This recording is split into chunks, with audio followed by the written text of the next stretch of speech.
Assalamualaikum warahmatullahi wabarakatuh. Innal hamdalillah nahmaduhu wa nasta'inuhu wa nastaghfiruh wa na'udzu billahi min shururi anfusina wa min sayyiati a'malina. May yahdihillahu fala mudilla lahu wa may yudlilhu fala hadiya lahu. Asyhadu an la ilaha illallah wahdahu la syarika lahu wa asyhadu anna Muhammadan abduhu wa rasuluhu la nabiyya wa la rasula ba'dah. Allahumma salli wa sallim wa barik ala Muhammadin wa ala alihi wa ashabihi wa ala man sara ala nahjihi wa tamassaka bi sunnatihi ila yaumiddin. Ya ayyuhal muslimun, usikum wa iyaya nafsi bitaqwallah wa ta'atihi la'allakum tuflihun. Faqad qala Allah 'azza wa jalla, a'udzu billahi minasy syaithanir rajim. Ya ayyuhalladzina amanu taqullaha wa qulu qawlan sadida yuslih lakum a'malakum wa yaghfir lakum dhunubakum wa may yuti'illaha wa rasulahu faqad faza fawzan 'azima. Fa inna astaqal hadithi kitabullah wa khairal hadyi hadyu Muhammadin wa syarrul umuri muhdatsatuha fa inna kulla muhdatsatin bid'ah wa kulla bid'atin dhalalah wa kulla dhalalatin finnar. Tsumma amma ba'd. Hadirin jamaah salat maghrib yang dirahmati Allah Subhanahu wa taala, pendengar mitra IDC dimanapun berada, semoga senantiasa kita selalu mendapatkan rahmat dan ridha Allah di dalam kehidupan kita. Segala puji bagi Allah atas setiap keadaan yang terjadi dalam hidup kita. Senantiasa kita bersyukur atas nikmat yang telah Allah karuniakan dan Allah limpahkan dalam kehidupan kita. Semoga semakin menambah ketaatan kita, menambah rasa khasyah kita, rasa takut kita, ya, menambah pengharapan kita, tempat tawakal kita. Tidak kita bergantung kepada yang lain selain kepada Allah Subhanahu wa taala. Semakin tebal keimanan kita, semakin yakin kita akan pertolongan Allah Subhanahu wa taala dari kesulitan-kesulitan yang mungkin Allah sedang mampirkan dalam kehidupan kita. Semoga senantiasa kita istiqamah dalam mentaati Allah, perkara yang amat sangat berat dilakukan oleh seorang hamba Allah ketika ia mau mengabdi, ketika ia sudah mau beribadah, ketika ia sudah mulai taat, baik taat melaksanakan perintah maupun taat meninggalkan larangan. Godaannya banyak untuk dia berhenti di tengah jalan, berhenti dalam beramal, atau mungkin dia sudah beramal tetapi membuat dirinya riya sehingga amal tersebut tidak diterima oleh Allah Subhanahu wa taala. Jamaah berbahagia, duduk kita selalu dalam majelis-majelis ilmu semoga menambah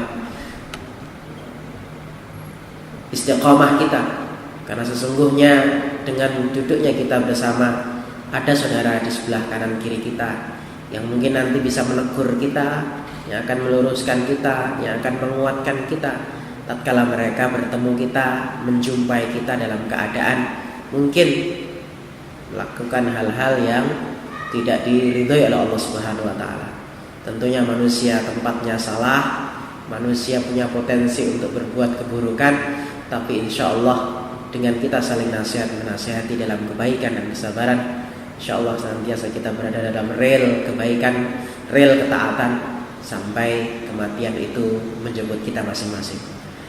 Salawat serta salam semoga selalu tercurah kepada junjungan kita Nabiullah Muhammad sallallahu alaihi wasallam yang telah menyampaikan kebenaran Islam ini, yang telah menjalankan amanah Allah Subhanahu wa taala untuk menyampaikan kebenaran wahyu dan mencontohkannya kepada kita, sehingga tidak ada satu perintah di dalam Al-Quran yang merupakan kewajiban bagi hamba Allah, ataupun tidak ada satu kewajiban-kewajiban yang harus dilakukan oleh seorang hamba, yang harus setiap hari dikerjakan, melainkan Rasulullah Muhammad SAW telah mencontohkan hal-hal itu kepada kita. Sungguh hari ini kita hidup di zaman yang penuh dengan berbagai macam syubhat, perkara-perkara yang telah jelas adanya pada zaman dahulu terasa samar, terasa buram, kita dapatkan hari ini. Sesuatu yang sebenarnya sudah jelas akan kehalalannya, sesuatu yang sebenarnya sudah jelas akan haramnya, tapi hari ini subhanallah terkadang kita dibuat bingung dengan berbagai macam jawaban dan mudah sekali mengatakan halal atau mudah sekali mengatakan haram. Jamaah berbahagia, insya Allah kita akan melanjutkan kajian kita kaitannya dengan bagaimana seharusnya kita di dalam thalabul ilmi ini ketika sudah mengambil daripada sumber yang benar. Sumber kita dalam thalabul ilmi sudah benar. Sepakat, tidak ada perselisihan bahwasanya sumber benar itu ketika merujuk kepada apa yang telah Allah turunkan, kepada Al-Quran dan kepada As-Sunnah. Sepakat bahwasanya jalan kita ya diterangi, ditunjuki oleh satu petunjuk yang tidak ada keraguan di dalamnya. Maka keimanan kita tentang kitab Allah Subhanahu wa taala itu perlu dipertanyakan tatkala kita masih ragu terhadap sesuatu yang ada dalam Al-Quran, yang mungkin terkadang ragunya lantaran akal kita belum menjangkaunya. Tetapi jamaah berbahagia, dzalikal kitabul la raiba fihi, Allah mengatakan kepada kita, Al-Quran ini tidak ada keraguan di dalamnya. Sehingga ketika dia menunjuki kita sebagai orang-orang yang bertakwa, hudal lil muttaqin, senantiasa mari kita harus taat sebagaimana para sahabat radhiyallahu taala anhum ketika mereka menerima dan mendengarkan wahyu ini ketika disampaikan oleh Rasulullah Muhammad sallallahu alaihi wasallam. Jamaah berbahagia, ternyata tidak berhenti pada sumber pengambilan yang benar. Ketika kita berhenti hanya pada sumber pengambilan yang benar, kita akan mudah sekali menemukan seperti apa yang saya sampaikan di awal tadi. Dengan satu dalil sehingga mudah dan cepat sekali seorang menyimpulkan sebuah hukum. Oh halal, oh haram. Sementara kapasitas untuk menyimpulkan atau memberikan istimbat sebuah hukum tidak dimilikinya. Terkadang mungkin baru baca satu ayat itu saja, atau mungkin baru membaca satu hadis itu saja. Sementara pasti ada kaitannya antara satu ayat dengan ayat yang lainnya, satu hadis dengan satu hadis yang lainnya. Itulah kenapa para hafidhul Quran, para hufad, para penghafal Al-Quran itu pun senantiasa harus dibekali juga dengan ilmu ulumul Quran. Penghafal hadis juga demikian, perlu dilengkapi dengan ilmu hadis. Kenapa demikian? Jamaah berbahagia, terkadang satu ayat yang kita hafalkan, ketika kita tidak mengetahui ilmu Quran, terkadang merasa seakan-akan bertolak belakang dengan ayat yang mungkin kita hafalkan di tempat yang lain. Yang satu ini kok memperbolehkan, tapi di ayat yang lainnya kenapa kok dilarang? Beberapa pertemuan yang lalu saya mencontohkan beberapa tahapan turunnya larangan tentang khamar. Ya, bayangkan ketika satu ayat saja yang kita ketahui, kadang kita cepat akan mengambil sebuah kesimpulan tidak mengapa khamar itu diminum.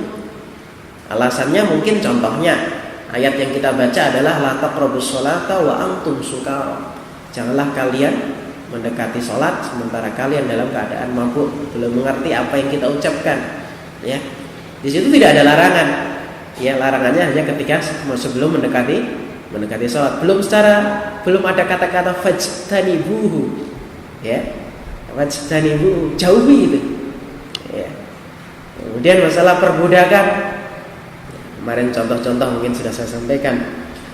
Mengingatkan kembali saja. Seorang terkadang membaca surah Al-Mu'minun, walladzina hum li furujihim hafidun, orang-orang yang menjaga kemaluannya, illa ala azwajihim aw malakat aymanuhum, kecuali kepada istri-istri mereka ataupun hamba sahaya yang mereka miliki, maka yang demikian itu tidak berdosa.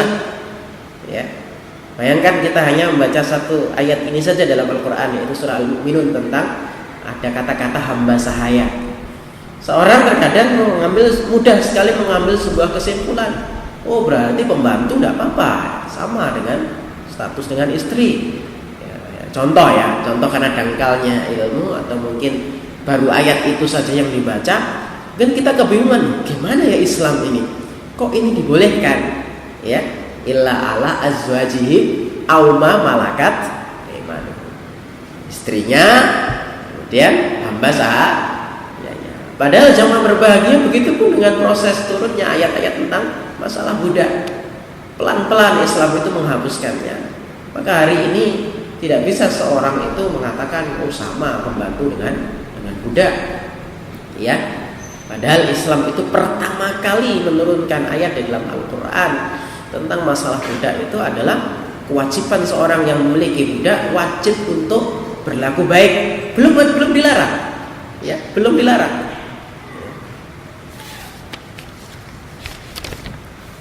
Pertama adalah di dalam surat 16 ayat 67. Ya, saya ulang sekilas ya. Jadi baru signal saja bahwa kita harus berbuat baik pada budak. Yang kemudian surat Al-Baqarah 219 ya. Surat An-Nisa ayat 36.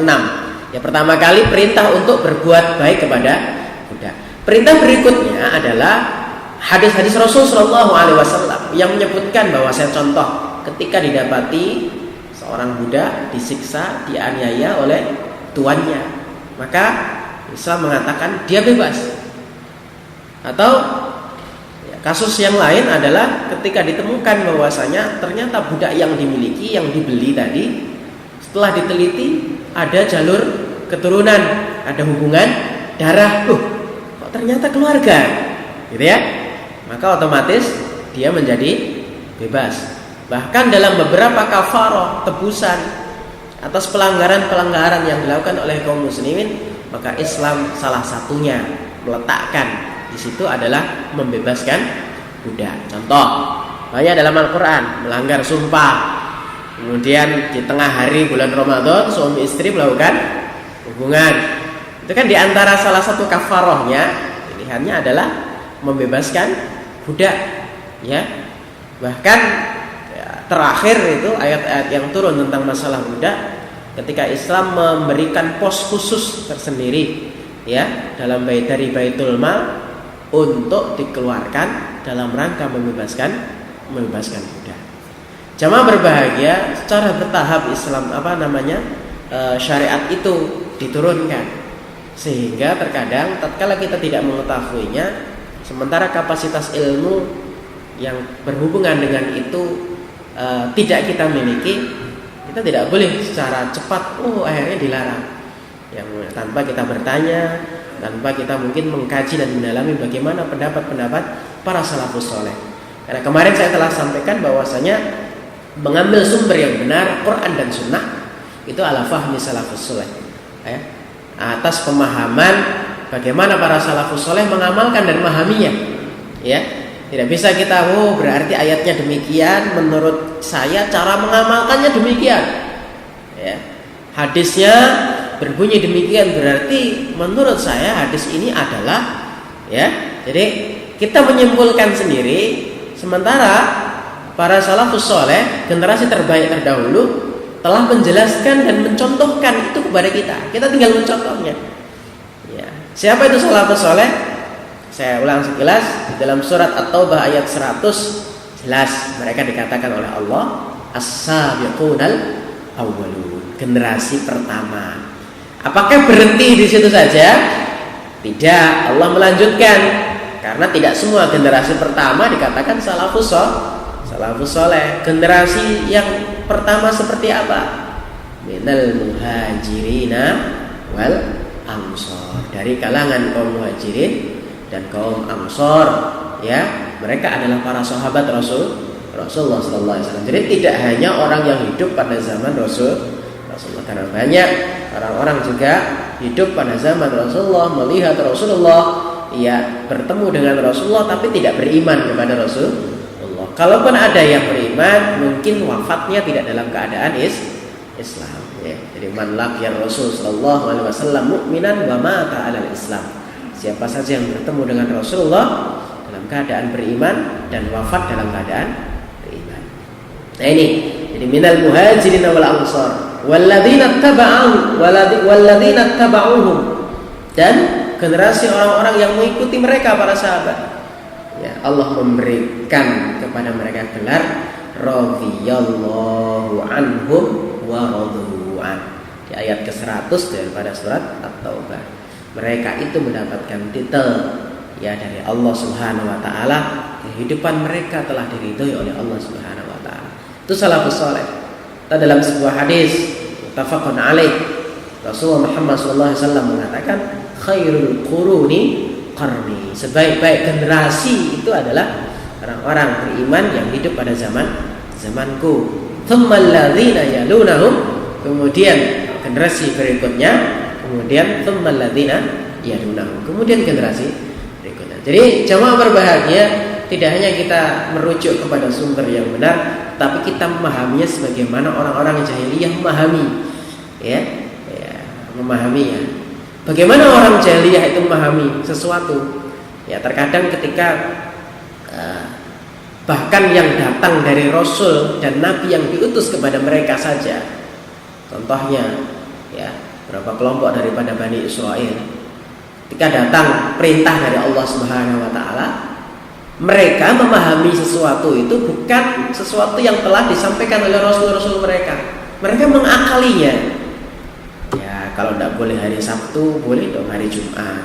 Ya, yang penting nanti panennya tidak hari Sabtu, mencari ikannya tidak hari Sabtu. Jadi kalau ada suatu perintah itu diakal-akali. Ya, diakal-akali. Atau Bani Israel itu memiliki sifat ketika ada sebuah pertanyaan yang sudah jelas maksudnya, mereka ngerti betul, faham apa itu perintah tersebut, tapi mereka banyak sekali mengeluarkan pertanyaan-pertanyaan dengan tujuan supaya syariat itu, supaya perintah itu berat untuk dilaksanakan. Sehingga mereka itu punya alasan, tidak mungkin kita bisa melakukan, buktinya berat. Awalnya mudah, cuman gara-gara pertanyaan yang amat sangat banyak, sesuatu yang mudah itu banyak aturannya. Ya, coba sekalian bisa senantiasa membaca dalam surah Al-Baqarah bagaimana perintah untuk menyembelih sapi. Pertanyaan banyak sekali, sementara mereka sudah paham. Kalau mereka itu menginginkan jawaban dari Allah, ya, agar Allah memberitahu siapa pembunuh orang yang pada waktu terbunuh, ya, mereka bertanya kepada Musa, wahai Musa, tanyakan kepada Rabbmu, siapa yang membunuh orang itu? Ya, kalau Anda ingin tahu jawabannya, ya, salah satunya harus menyembelih sapi. Ya, sebenarnya mereka paham. Artinya kalau kita meminta jawaban dari Allah, hilangkan itu sekutunya Allah. Anak sapi yang mereka sembah, suruh hilangkan itu. Buktinya ketika ada kasus yang demikian, mereka nggak bertanya kepada Tuhan mereka, ya, karena nggak bisa jawab dan tidak mungkin bisa menjawab. Suruh buang. Tapi ternyata perintah itu dipersulit oleh mereka dengan berbagai macam pertanyaan, bagaimana jenisnya, warnanya, dan macam-macam pertanyaan yang lainnya. Sampai-sampai Allah Subhanahu wa taala mentakdirkan mereka itu bertemu dengan sapi sesuai dengan yang mereka tanyakan. Kalau menurut pikiran mereka, tidak mungkin ada sapi seperti ini, ya kan? Akhirnya mereka tidak mau melaksanakan. Ya, tetapi Allah mentakdirkan bagaimana sih sikap mereka, apakah mereka menepati janjinya, ya, ketika ada sapi yang betul-betul sesuai dengan kriteria yang mereka tanyakan. Maka dalam ayat itu kan Allah mengatakan hampir-hampir mereka tidak melaksanakannya. Nah, ini jamaah berbahagia. Jadi terkadang ada sebuah perintah datangnya dari Allah Subhanahu wa taala, disampaikan oleh Rasul, para nabi yang diutus. Terkadang orang-orang jahiliyah itu mengakal-akali, ya, bagaimana perintah itu, atau menyimpulkan sendiri, sementara Rasul belum menjelaskan. Oh berarti,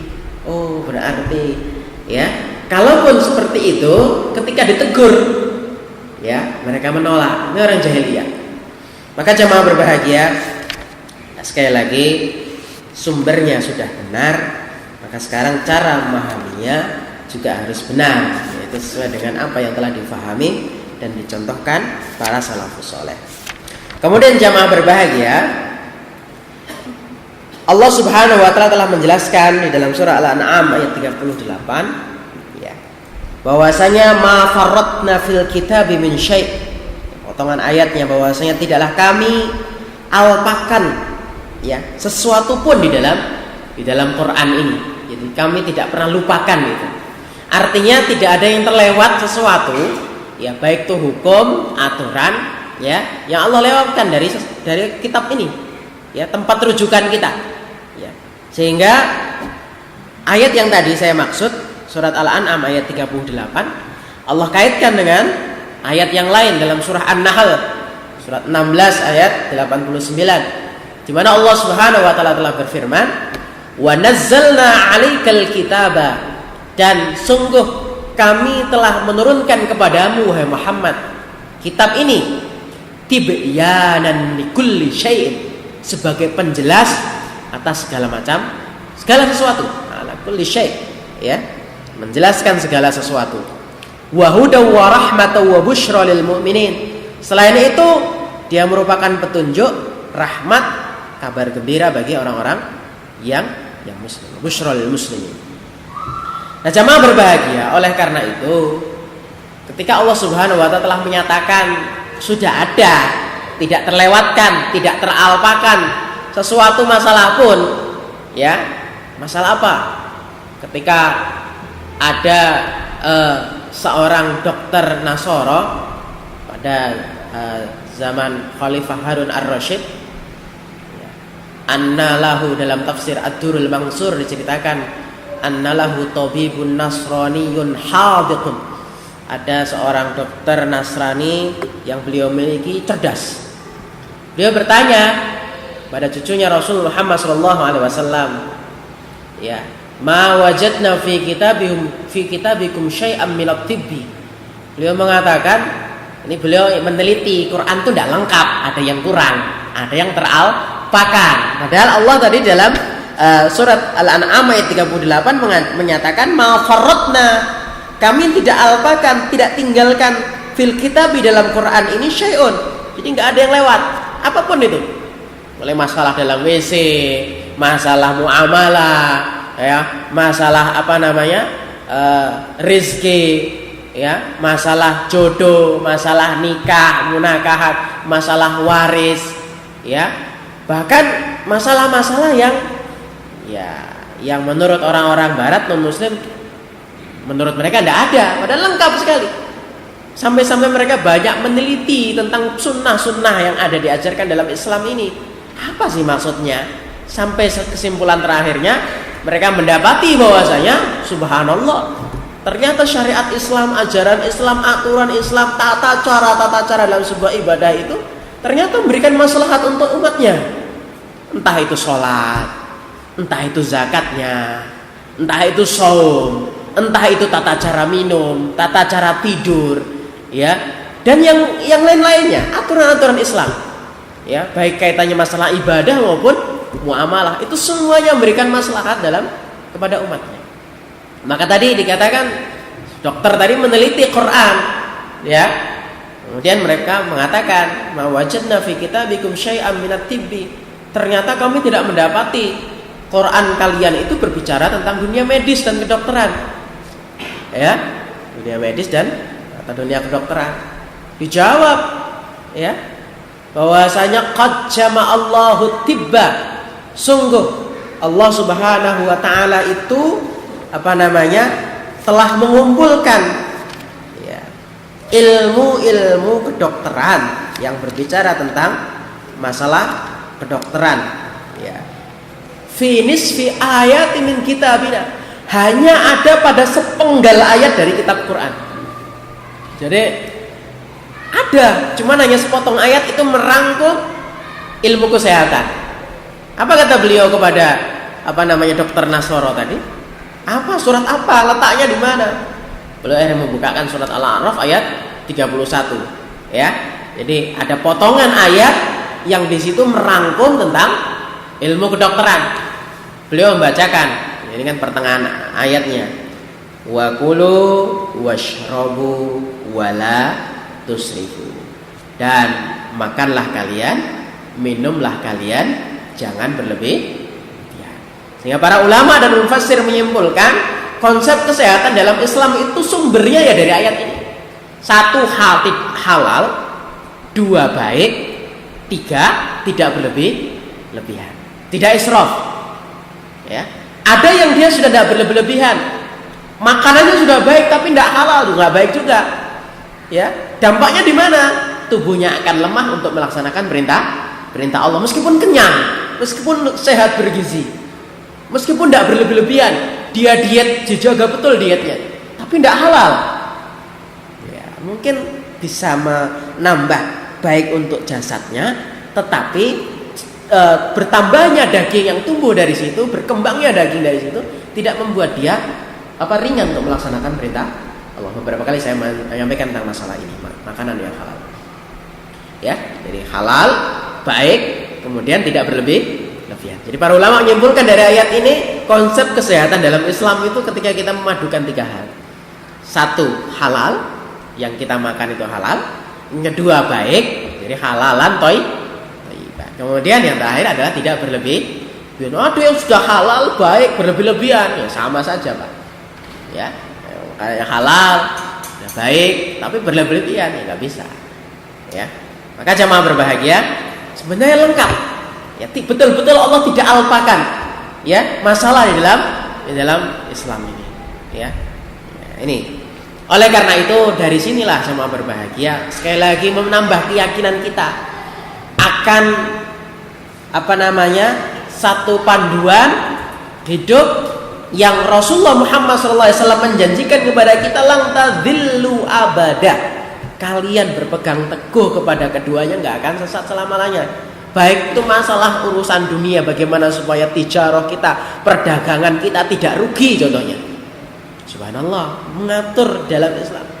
Mulai dari mana contohnya? Jamaah berbahagia, kalau kita mungkin mentadaburi betul firman Allah dalam surah Al-Jum'ah tentang larangan Allah meninggal betul-betul pokoknya jangan jual beli. Ya ayyuhalladzina amanu idza nudiya lis-sholati min yaumil jumu'ati fas'au ila dzikrillah wa dzarul bai'. Hai orang-orang beriman, ya idza nudiya lis-sholati min yaumil jumu'ah, ketika kalian dipanggil seru untuk melaksanakan sholat Jumat, ya fas'au, segera, ya fas'au ila dzikrillah, ya wa dzarul bai', itu larangan, tinggalkan jual beli. Nah, ini salah satu contoh banyak dilanggar oleh manusia, pengennya barokah jualannya, pengennya berkah, tetapi dilanggar ini. Maka sungguh keuntungan yang didapat meskipun itu mungkin lebih justru ramainya justru mendekati Jumat contohnya, banyak ibu-ibu yang datang contohnya begitu ya, karena mungkin tidak sholat Jumat dan sebagainya. Subhanallah, yang jual laki-laki, kemudian bagaimana Ustaz yang jual kan perempuan? Wallahu ta'ala misal. Kita mengambil secara sekilas dulu makna daripada ayat ini, tinggalkan jual beli. Maka dulu saya pernah jalan di daerah Pantura, ya, daerah Lamongan, Paciran, daerah-daerah sana. Itu masih ada tradisi-tradisi yang baik masih dilakukan. Ya, ketika Jumat, ya toko-toko itu tutup. Ya, toko-toko tutup. Subhanallah. Ini luar biasa ini. Ya, toko semua tutup. Jadi terlihat bedanya antara muslim dan tidak, itu terlihat di situ. Hari ini jamaah berbahagia susah sekali untuk dibedakan. Maka sholat itu betul-betul kata Rasulullah SAW, ya perbedaan antara kami dengan kalian orang-orang kafir itu adalah sholat. Ya. Nah sekarang susah untuk dibedakan identitas seorang muslim yang sudah mulai hilang secara perlahan. Itu baru sholat, belum identitas yang lain, belum busananya, ya belum cara berbicaranya, bagaimana sikap bermuamalahnya seorang mukmin kepada yang lainnya. Itu sama, jual belinya orang mukmin dengan jual belinya non muslim sama, ya cara muamalahnya sama, ya kemudian justru identitasnya orang kafir itu terlihat sekali, ya terlihat. Mereka itu kalau ke gereja atau ke tempat ibadah-ibadah yang lain itu tidak malu Pak, pegang kitabnya taruh di dadanya secara terang-terangan di tempat terbuka, ya ditahu, enggak diselipkan tas itu sudah apa itu isinya tasnya, Ya, si malu untuk pegang Quran ini. Ya, jadi mulai perlahan-lahan hilang. Bahkan rasa bangga dengan Quran ini sudah mulai hilang dari kaum muslimin. Maka jemaah berbahagia, sekali lagi kita harus tambah yakin dengan ayat-ayat yang kita tadabburi tadi. Bahwasanya Allah Subhanahu wa taala menurunkan Quran ini sempurna, lengkap, betul-betul petunjuk yang jelas dan benar. Ya. Oleh karena itu, orang-orang kafir, orang-orang jahiliyah, mereka ketika diturunkan kepada mereka Al-Quran, salah satunya meletakkan akal ini di posisi yang salah. Ya. Maksud salahnya bagaimana? Bukan berarti Islam itu memerintahkan kita untuk menonaktifkan akal kita dalam menerima kebenaran, bukan. Ya. Tetapi Allah Subhanahu wa taala memberikan kita fasilitas ini digunakan, ya, tetapi bukan berarti didahulukan. Jadi kalau ini didahulukan, ditaruh depan akal ini, Pak.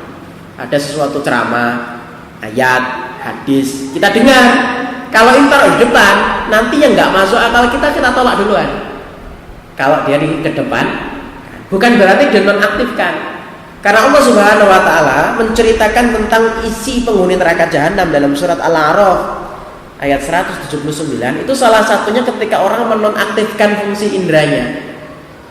Laqad dara'na li jahannama katsiran minal jinni wal insi, dan sungguh kami telah jadikan isi neraka jahanam itu kebanyakan jin, manusia. Jadi jin yang akan memenuhi neraka jahanam, manusia. Kenapa kok jin dan manusia? Karena dua makhluk ini punya beban syariat yang sama. Wa ma khalaqtul jinna wal insa illa liya'budun. Ya. Ad-Dariyat 56 itu menunjukkan bahwasanya jin dan manusia beban syariatnya sama, ibadah. Ya. Maka di sini Allah mengatakan penghuni neraka jahanam juga isinya ya jin dan manusia. Lahum qulubun la yafqahuna biha. Mereka punya qalbun, ya, yang tidak digunakan untuk memahami ayat-ayat Allah. Artinya ini dinonaktifkan sama dia. Ya, walahum a'yunun la yubsiruna biha. Ya. Mereka punya mata, ya, tetapi enggak dipakai untuk melihat tanda-tanda kekuasaan dan kebesarannya Allah. Walahum adzanun la yasma'una biha. Mereka punya telinga tapi juga enggak digunakan untuk mendengarkan kebesaran ayat-ayat Allah Subhanahu wa taala. Coba lihat tadi, qulubun la yafqahuna biha. Ya. Ini sudah sering dibahas masalah qalbu. Kenapa qalbun dalam ayat ini Allah mengaitkan dengan kata-kata la yafqahuna biha? Masa mikir di sini kan? Ya, lahum qulubun la yafqahuna biha. Mereka punya hati tapi hati enggak pakai untuk memahami, ya. Dari sini. Maka ini kaitannya ada dengan, ya, otak kita. Ya. Bagian organ tubuh manusia, idza soluhat soluhal jasadu kulluh. Kalau dia baik seluruh tubuh. Qalbun di situ, ya, meskipun terjadi perbedaan penyebutan, bukan perbedaan maknanya, ya, tapi penyebutannya. Ya, jantung karena dia pemompa darah, baik jantung, baik seluruh tubuh. Apapun itu, ya. Maka qalbun di sini, ya, senantiasa juga wajib untuk diaktifkan. Salah satunya penyesalan penduduk neraka yang terangkan oleh Allah dalam surah Al-Mulk, itu salah satunya tidak mengaktifkan itu tadi, sesuatu yang diberikan oleh Allah untuk memahami. Mereka mendengarkan, habis itu dibuang keluar. Ya. Al-Mulk ayat 10. Wa qalu law kunna nasma'u aw naqilu ma kunna fi ashabis sa'ir. Aduhai, andaikan dulu kiranya kami itu mendengar, kemudian kami memikirkan. Ya, artinya setelah mendengarkan diaktifkan itu. Ya, kadang kita mendengar langsung ditolak mentah-mentah. Tidak kita renungi, tidak kita tadabburi, tidak kita pahami. Jadi sekali lagi Allah memberikan karunia kepada kita, panca indera, ya, pendengaran, penglihatan, hati. Itu semuanya bukan berarti disuruh nonaktifkan. Justru bahaya ketika perkara itu dinonaktifkan. Tetapi tidak boleh dikedepankan, didahulukan, sehingga sesuatu yang tidak cocok, tidak bagus menurut matanya, tidak enak didengarnya, tidak masuk akalnya, ditolak akhirnya. Padahal itu datangnya dari Allah. Ada, kayak tidak enak ini, ya, di telinganya pedes gitu ya. Ada ceramah katanya, ceramah itu ada kayak lombok gitu ya, levelnya, level 1, level 2, level 3. Nah, ini kalau hatinya juga berlevel-level, Pak ya. Kalau hati orang mukmin yang dibacakan Quran dan Sunnah, tidak ada Quran itu keras. Ya, Quran itu melembutkan, Quran itu menyejukkan. Justru hati kita yang masalah, kok ada reaksi tatkala dibacakan Quran. Kok ada seakan-akan konslet tatkala dibacakan Quran, ada masalah ini di dalam diri kita. Bukan Qurannya yang salah, nanti obat yang disalahkan. Ini syifa, penyembuh. Ya, banyak orang sekarang menyalahkan Qurannya, sementara dirinya yang bermasalah. Ya, menyalahkan obatnya. Kok saya tambah seperti ini? Padahal itu bentuknya reaksi. Ya, reaksi. Nah, jadi itu yang berikutnya jamaah berbahagia, orang-orang kafir dan jahiliyah itu mereka menonaktifkan, tidak mau menggunakan indera mereka. Ya, ketika disebutkan nama Allah, disebutkan firman Allah, disebutkan sabda Rasulullah. Karena mereka kalaupun itu mengaktifkan, mereka mengedepankan. Jadi sesuatu yang tidak enak dilihat oleh matanya, tidak enak didengar, ya, tidak enak menurut akal mereka, serta merta mereka menolak begitu. Jadi kalaupun diaktifkan, mereka mengedepankan. Ya. Nah, yang kedua, jamaah berbahagia, mereka dalam memahami sesuatu, ya, memahami sesuatu kebenaran, itu terkadang selalu dikaitkan dengan khurafat, dongeng-dongeng, ya, yang mereka dapati dari sumber-sumber yang mereka cintai, ya. Saya mengatakan sumber-sumber yang mereka cintai. Kalau dikatakan sumber yang mereka cintai itu, kalau karena sudah cinta, Pak, itu akhirnya dipercayai. Nah, enak, masa saya nggak percaya sama mbah saya? Masa saya nggak percaya? Jadi awalnya karena mencintai dan cinta buta, terkadang seorang membenarkan seluruh apa yang datang dari dirinya. Nah, maka pengikut taklid buta itu awalnya karena sudah cinta betul. Pokoknya kalau beliau yang nyampaikan sami'na wa ata'na. Padahal manusia bisa tergoda oleh setan, ya kan? Bisa khilaf mengucapkan. Ya, tetapi terkadang karena cinta buta itu mengakibatkan apa yang disampaikan, apa yang diucapkan, diyakini, dipercaya, akhirnya diamalkan. Jadi ketika memahami sesuatu itu selalu mengaitkan dengan itu. Jadi khurafat, dongeng-dongeng, dapat kisahin dari mana? Itu yang menceritakan saya, si fulan ini siapa? Orang yang saya kagumi, saya sayangi, saya cintai. Akhirnya dongeng-dongengnya, meskipun itu dongeng, ya, tetapi Rasulullah Muhammad SAW karena tidak cinta, itu yang datang dari beliau mudah saja ditolak. Saya nggak suka sama beliau, contoh begitu ya. Nah, ini orang-orang kafir dalam memahami kebenaran. Jadi mereka senantiasa mengaitkan, ya, kebenaran itu selalu dikaitkan dengan dongeng dan cerita-cerita. Akhirnya timbullah amalan-amalan baru yang banyak kita jumpai hari ini. Kalau ditelusuri asal muasalnya karena itu mirip dengan amal yang dilakukan oleh orang-orang non muslim. Rata-rata mereka itu ketika mengamalkan sesuatu landasannya cerita dongeng, ya. Nah, ini suatu ketika ada sebuah acara, niatnya awalnya acara ini baik, teman sekalian. Contoh Idul Kurban, ya, rentetan acara Idul Kurban, ternyata di ujungnya ditambahin kita akan mendengarkan bersama, ya, teatrikal atau apakah, ya, dongeng-dongeng dari Nabi Ibrahim dan keluarganya. Coba bayangkan, ya, kata-katanya itu dongeng Nabi Ibrahim. Bagaimana cerita dalam Nabi Ibrahim dalam Quran dibahasakan dengan kalimat dongeng, ya. Nah, ini mau niru karena mereka orang-orang kafir itu ketika melaksanakan sebuah acara itu rata-rata backgroundnya, latar belakang, asal muasal kenapa didirikan? Karena dahulu itu ceritanya gini Pak. Jadi dulu ratu raja ini dan ratu ini contohnya begini-begini, akhirnya dulu ada adat seperti ini. Jadi sebuah ritual itu asal muasalnya daripada dongeng-dongeng, dikaitkan selalu dengan dongeng. Maka hari ini umat Islam tentunya tidak tasyabuh dengan perkara yang demikian, mengaitkan ibadah yang ia lakukan, pekerjaan amalia harian yang mereka lakukan selalu dikaitkan dengan dongeng, padahal panduannya sudah jelas. Nah, itu orang-orang jahiliyah.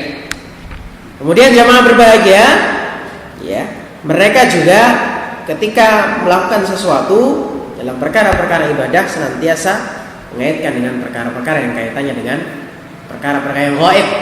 Insya Allah nanti kita akan lanjutkan pada kesempatan yang lain. Sudah masuk Isya rupanya, tidak terasa, ya, tentang bagaimana orang-orang jahiliyah itu mereka melaksanakan sebuah ibadah yang mana kadang panduannya ada, cuman menafsirkannya selalu kaitkan dengan dongeng dan khurafat ya. Wallahu ta'ala alam bisawab. Mudah-mudahan Allah memperjumpakan kita pada kesempatan yang akan datang. Aqulu qouli hadza wa astaghfirullah li wa lakum min kulli dhanbin innahu huwal ghafurur rahim. Subhanakallahumma wa bihamdika asyhadu an la ilaha illa anta astaghfiruka wa atubu ilaik. Assalamualaikum warahmatullahi wabarakatuh.